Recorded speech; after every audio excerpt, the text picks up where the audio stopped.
Middle Way Philosophy Introductory Video 2B, Embodied Meaning and Skepticism. How a New Way of Understanding Meaning Can Revolutionize Our Thinking, by Robert M. Ellis. This video is tributary to introductory video number 2 on skepticism. In that video, it was explained how skepticism does not require any negative positions and is basically just a recognition of our embodied limitations, our uncertainties as human beings who are not God. That position, that skepticism, is supported by a movement known as embodied meaning. It's been developed since the 1980s by George Lakoff and Mark Johnson. Lakoff and Johnson's embodied meaning thesis recognizes that meaning comes from our whole experience as human beings, particularly obviously as young children. When we're young children, we're not only passively taking in things around us, we're exploring and interacting with those things. That creates embodied experience of different objects. For example, a tree is something that can be actively explored, gone into, or climbed, as well as felt and seen. Imagine that a child has an embodied experience of a tree and comes to associate that experience of a tree with the word or symbol tree. When that happens, those two things coming together create a new synaptic connection in the child's brain. The brain thenceforward is able to connect those two things. Whenever the symbol is mentioned, in some way that embodied experience is evoked. It's not that there's some sort of indexing of the experience. Rather, the experience is almost rerun when the symbol is brought up. Tree is an example of what Lakoff and Johnson would call a basic level category. That is, a kind of object that's encountered by a child early in life and becomes the most ready recourse, the most basic kind of association with a symbol. Other symbols and other words get their meaning by, as it were, branching out from a basic level category. So, for example, as we get older, we might learn the word linden tree, that being a more complex, specific example of a tree. But we can only understand what a linden tree is by understanding what a tree is first. Similarly, a more general category, like plant, might only be understood by combining the idea of a tree with that of other plants. But not all language consists of nouns. Lakoff and Johnson also talk about basic level schemas, and schemas bring in patterns of meaning in other ways that likewise we associate, that we rerun, as it were, in our brains in relation to an experience in early childhood. An example of that is the container schema. So a container is anything that one can put something in or out of, or indeed can be in or out of. You might first of all understand what a container is in relation to a box or a pot or something like that. But it then rapidly becomes much more complex. You can begin to understand the idea of a field, for example, because of its boundaries. You can then move on to understand more abstract ideas of inness and outness. Even the most complex abstract language can be understood in this kind of way in relation to a basic foundational experience. This is what Lakoff and Johnson call metaphorical extension. So you start with a schema like the container schema, and from that you develop all sorts of other meanings, obviously by combining the container schema with other categories and other schemas. So I've already mentioned the idea of a field. Other kinds of metaphors that branch out from the container schema will be incorporation, which involves the idea of being inside a body that has a certain legal status, or the idea of being an insider, so you're inside those boundaries, or the expression beyond the pale, which contrasts being inside the boundaries with something else being outside the boundaries and that being unacceptable. What's most radical about this embodied meaning thesis is that it brings together cognitive meaning and emotive meaning so that they become inseparable and interdependent. Cognitive meaning is the type of meaning one might get from a dictionary. Emotive meaning, on the other hand, is how a certain symbol or word makes us feel.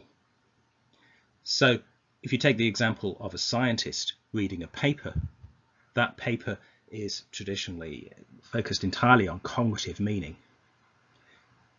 The scientist is adopting certain beliefs about certain states of affairs, which may be proven by evidence and so on in the paper. But all those crisp words that are supposed to refer to factual states of affairs only have meaning to the scientist as a human being because of their prior physical experience as an individual. That includes emotional experience. A work of art, on the other hand, that you might think as mainly having an emotive impression on you is also loaded with cognitive meaning, as any art historian will tell you. Similarly, the embodied meaning thesis undermines the distinction between denotation and connotation. Denotation is what one might think of as literal meaning, whereas connotation is often thought of as association or metaphor. Denotation is inseparable from connotation under the embodied meaning thesis. There's no such thing as a purely literal meaning, which is free of association and metaphor.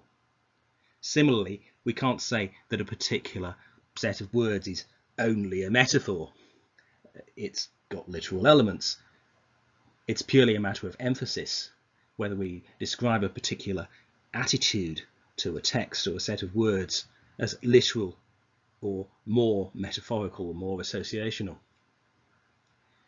People who believe that their text is totally literal are, in some sense, deceiving themselves, as we'll see.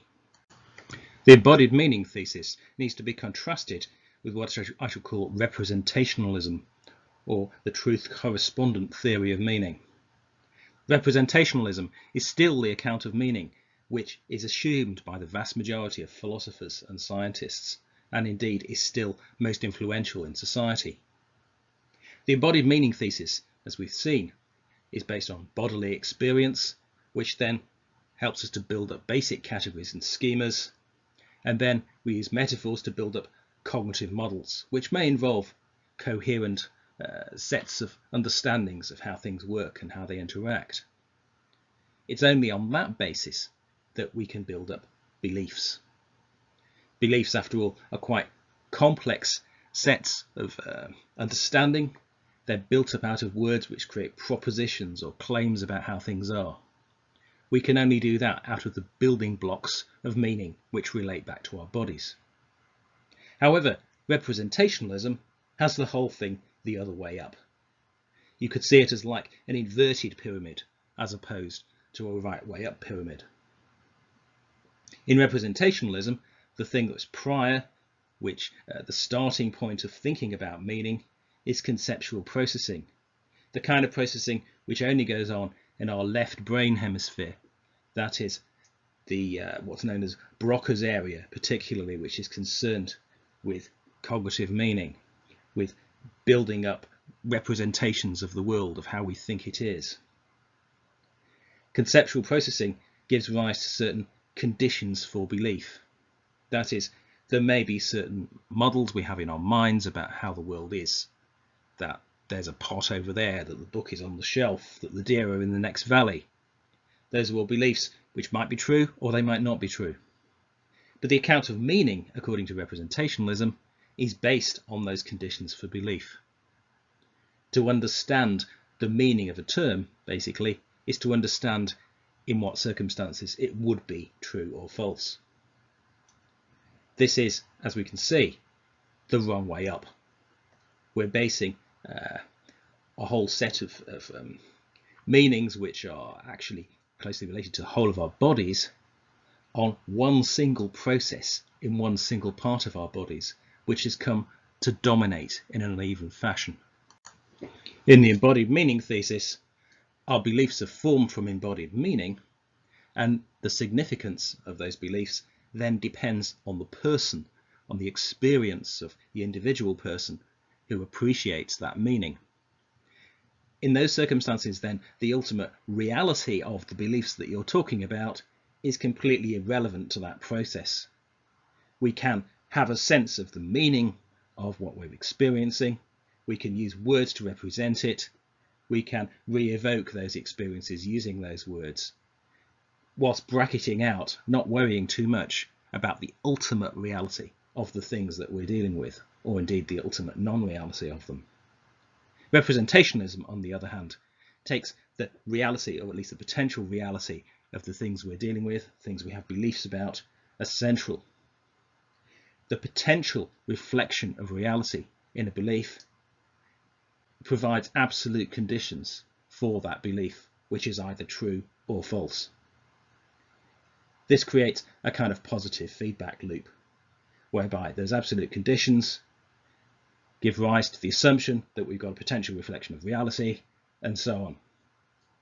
So rather than a line of meaning built up from the embodied experience of a person, we've got a closed loop, a closed set of assumptions about meaning and about belief.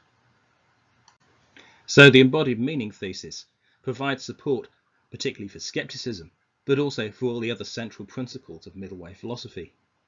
Embodied meaning supports skepticism because it shows the uncertainty of our views about reality. It shows that because we are embodied, therefore we can't have access to reality, it's irrelevant to us.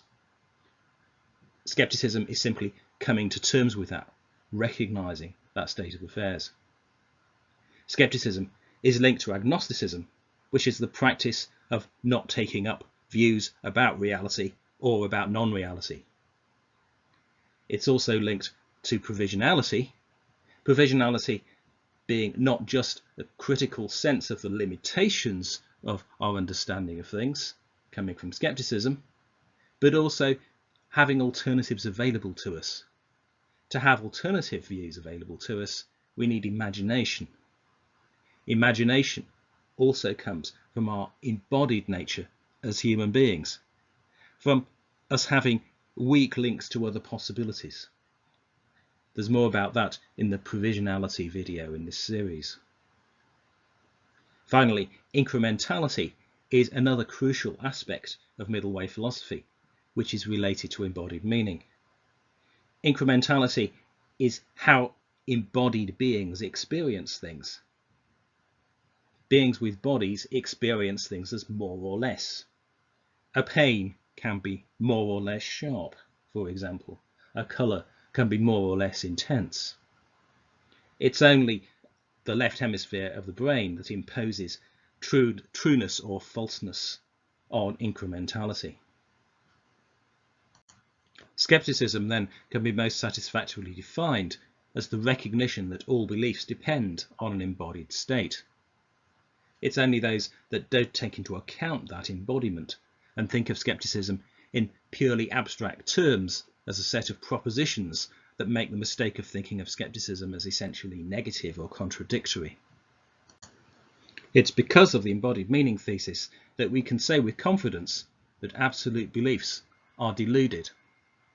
They're not deluded because of any kind of comparison to another kind of truth that we've encountered in some way. That will be contradictory. That will be taking us into another form of absolutism. No, based on embodied meaning thesis, absolute beliefs are deluded because they have a basic misunderstanding of the conditions of belief. They fail to take into account the embodiment that underlines our beliefs. Every time somebody holds an absolute belief, they implicitly adopt the delusions of representationalism. Let's take the example of somebody believing that ultimate particles exist. By believing that, they're also assuming that the claim ultimate particles exist can reflect reality in some way, that there's some relationship between those words and a reality that they correspond to. That in turn requires them to assume that language in general is capable of reflecting reality. That's the basic delusion that the embodied meaning thesis undermines. So, to summarise, How embodied meaning supports skepticism and the middle way. Embodied meaning explains how meaning is formed from bodily experience by association in our brains between the symbol or word and the active experience that we've undergone, which is rerun in our brains whenever we encounter that symbol or word. Even the most abstract meaning can be built up from basic schemas and categories using metaphor according to Lakoff and Johnson's understanding. Our beliefs thus depend on meaning, and they depend on embodied experience. They don't have any kind of independent conditions beyond that. The dominant representationalist view that meaning is potential belief is based on a basic misunderstanding of the conditions of belief, and that's what enables us to conclude that representationalism and absolute beliefs are deluded, because absolute beliefs assume representationalism. In each case, they may only do so implicitly, but in order to hold an absolute belief, you have to implicitly be a representationalist. Thus, the avoidance of absolute beliefs, which is found in skepticism and the middle way, is supported by the embodied meaning thesis.